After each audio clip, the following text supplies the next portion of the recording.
Ciao, come sta? Come sta bene? Sì, Come ti chiami? Basma. Basra.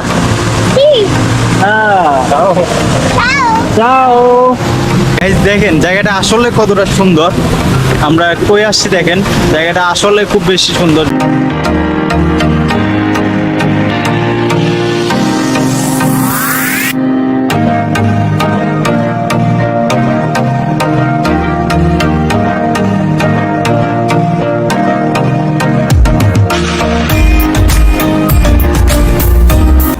Hello, আসসালামু আলাইকুম। কি অবস্থা সবাই, কেমন আছেন সবাই?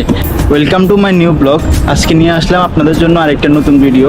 এটা হচ্ছে আপনার হোম শহরটা ঘুরে দেখার একটা মুহূর্ত, যেটা আপনাদের সাথে শেয়ার করার জন্য আসছি আজকে। যেখানে আমি আর মন খারাপ থাকলেও আসি, মন ভালো থাকলেও আসি। যেটা আপনার মন খারাপ থাকলেই বেশি আসা হয়, কারণ হচ্ছে যে আপনার জায়গাটা আসলে মন ভালো করে দেওয়ার মতন একটা প্লেস, যেটা আপনারা আমার ইন্টারভিউ ভিডিওর মধ্যে দেখতে পাচ্ছেন। আজকে ওয়েদারটা হচ্ছে আপনার বৃষ্টির রোদ দুইটা মিলেই হচ্ছে। বৃষ্টিও আছে আজকে, রোদও আছে, যেটা দেখতে পারতেছেন। আকাশে অনেক মেঘ, আকাশটা আসলে আজকে অনেক বেশি সুন্দর। দেখেন আজকে আকাশটা অনেক বেশি সুন্দর। আজকে আমার সাথে আছে আমার ভাই সাকিব, যাকে আপনারা প্রথম ব্লগে দেখতে পাচ্ছেন। এই হচ্ছে সে সাকিব। আর আর কি বলবো ভাই, মন খারাপ থাকলে আসলে আসা হয়। হয় ওর মন খারাপ থাকলে ও আমার কল দেয়, না হলে আমার মন খারাপ থাকলে আমি ওর কল দিই, দুজনে একসাথে আসা হয়। সো আজকের আশাটা আপনাদের সাথে শেয়ার করতে চাচ্ছি, তার জন্যই এই ভিডিও বানানো।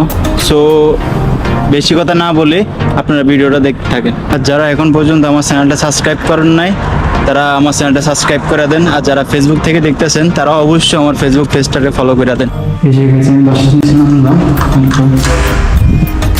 আমার বাসার নিচে হয়ে আসে দাঁড়িয়েছে সাকিব, আসে আমার বাসার নিচে দাঁড়িয়েছে। দেখুন ওই যেভাবে দাঁড়া গেছে।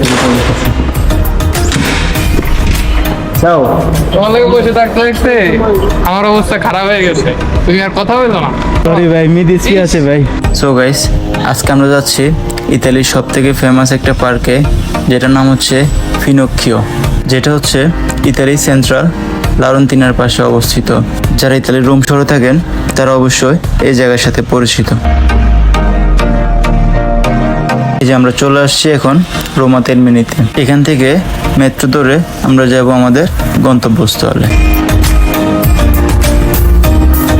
চলে আসছি এখন মাটির অনেক নিচে, যেখানে মেট্রো অবস্থিত। প্রতিদিন এই হাজারো মানুষের আসা যাওয়া এই মেট্রো দিয়ে, যেটা আপনারা দেখতে পারতেছেন।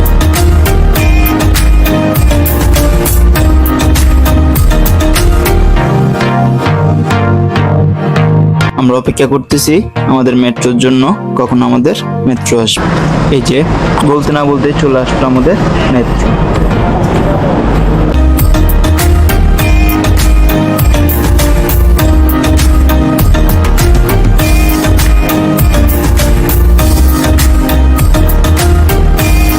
এই যে মেট্রোতে চলতে চলতে আমরা চলে আসলাম আমাদের কাঙ্ক্ষিত অনাকাঙ্ক্ষিত শান্তির স্থানে, যেখানে আসলে আপনার সকল অশান্তি মুছে যাবে নিমিষে। तेरे आने पे जाने क्यों मेरी दुनिया ठहर जाए, तू जाए तो जाने क्यों तेरा चेहरा नजर आए। हर सुबह घर से निकलूं किसी और जगह जाने को, पर राह वो ले लेता हूँ जो तेरे घर जाए। मैं भीगना चाहता हूँ तेरे प्यार की बरसातों में, कहीं बीत न जाए सावन।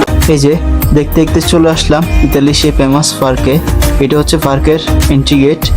আপনাদের কাছে দেখাবো পার্কটা আসলে কতটুকু সুন্দর, পার্কটার কেমন পরিবেশ, তা আপনাদের কাছে এক্সপ্লোর করে আমি দেখাবো। ইতালির রোম শহরে এই পার্কটা বিখ্যাত হওয়ার কারণ হচ্ছে এর পাশেই একটা নদী অবস্থিত, এর নাম হচ্ছে ত্রিবান নদী। গাইস দেখেন জায়গাটা আসলে কতটা সুন্দর। আমরা কই আসছি দেখেন, যেখানে আসলে আসলে মন ভালো হওয়ার মতন অবস্থা। জাস্ট দেখেন, এটা হচ্ছে আমার বাসার পাশে অবস্থিত, খুব সুন্দর একটা জায়গা। এখানেও টুরিস্টরা ঘুরতে আসে বা ইতালিয়ানরা ঘুরতে আসে, মানে আমার বাসার পাশে জায়গা, যার কারণে আমি প্রায় সময় আসি এখানে। দেখতেছেন জাস্ট অস্থির একটা জায়গা, যেখানে আসলে আসলে মন ভালো হওয়ার মতন একটা অবস্থা হয়। জাস্ট দেখেন পিছনে আমার জায়গাটা দেখেন, খুব অস্থির একটা জায়গা। গাইজ দেখেন, এটা হচ্ছে যে এমন একটা জায়গা, এখানে অনেকে কি করে আপনার ভালোবাসা প্রকাশ করতে আসে। এখানে আপনার তালাবদ্ধ কইরা ওরা ভালোবাসা প্রকাশ করতে আসে। এখানে তালাবদ্ধ কইরা ওরা মনে করে যে কি ওদের ভালোবাসাটা সারা জীবনের জন্য এখানে তালাবদ্ধ হয়ে পড়ে থাকবে। ওরা তালাটা মাইরা কি করে, কোনো নদী বা কোনো কিছুর উপরে ওরা কি করে তালাটা বন্ধ কইরা ছাপিটারে নদীতে পালাই দেয়। যেমন এখানে যেরকম ঝর্ণা আছে, নদী আছে, ওরা তালাটা মাইরা নদীতে ফালা দিচ্ছে, ওদের ভালোবাসাটা যেন সারা জীবন অটুট থাকে। আর গাইস এখানে দেখেন, ছোট বাচ্চাদের জন্য ওরা আলাদা করে একটা অপরচুনিটি রাখছে, যেটা হচ্ছে ছোট বাচ্চাদের শিশু পার্ক, যেখানে এন্ট্রি করতে পার পার্সনের দরকার পড়ে 14 ইউরো, যেটা বাংলা টাকায় কনভার্ট করলে হয় 2000 টাকা। এর ভিতরেই পাওয়া যাচ্ছে 100টার বেশি রাইড। পার্কটি দেখতে যতটা ছোট মনে হচ্ছে, বাস্তবে আসলে ততটা ছোট নয়। এর পাশে রয়েছে নদী, যার মধ্যে রয়েছে আরো অনেক বেশি রাইড।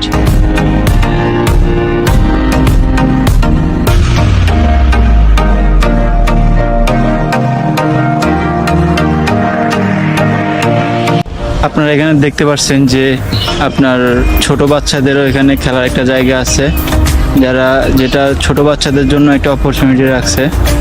বড়দের জন্য সুন্দর একটা পার্ক, যেখানে আসলে মন ভালো হওয়ার মতো। এটা হচ্ছে যে আপনার নদী, এর পাশে হচ্ছে নদীর পাশে হচ্ছে যে এই পার্কটা, যেটা নদীর পাশে বসলেই আসলে মন ভালো হয়, সেটাই আমরা সবাই জানি। আর এই জায়গাটা হচ্ছে আমাদের বাসার পাশে। আমার বাসা থেকে খুব বেশি দূরে না, আমার বাসা থেকে এখানে আসতে সময় লাগছে 10 মিনিট। যেখানে আমি প্রায় এখানে আসে বসে থাকি। অনেকে জগিং করার জন্য এখানে আসে। এখানে হচ্ছে যে আপনার মানে সব ধরনের মানুষ এখানে আসে যে নিজেকে রিল্যাক্স ফিল করার জন্য। গাইস এই যে এখন অলরেডি অনেকটা রাত হয়ে গেছে, অনেকক্ষণ ছিলাম এখানে। আশা করি এখন দেখতে পারতেছেন আগের অবস্থা আর এখনের অবস্থা সম্পূর্ণ ডিফারেন্ট। জায়গাটা আসলে সুন্দর একটা জায়গা, যেখানে আপনার ঢুকলেই মন ভালো হয়ে যায়। আজকে এই পর্যন্তই আপনাদের সাথে, সামনে কোনো একটা ভিডিওতে কোনো একটা ব্লগে আপনাদের সাথে দেখা হবে। সো পর্যন্ত ভালো থাকেন আপনারা, আল্লাহ হাফেজ।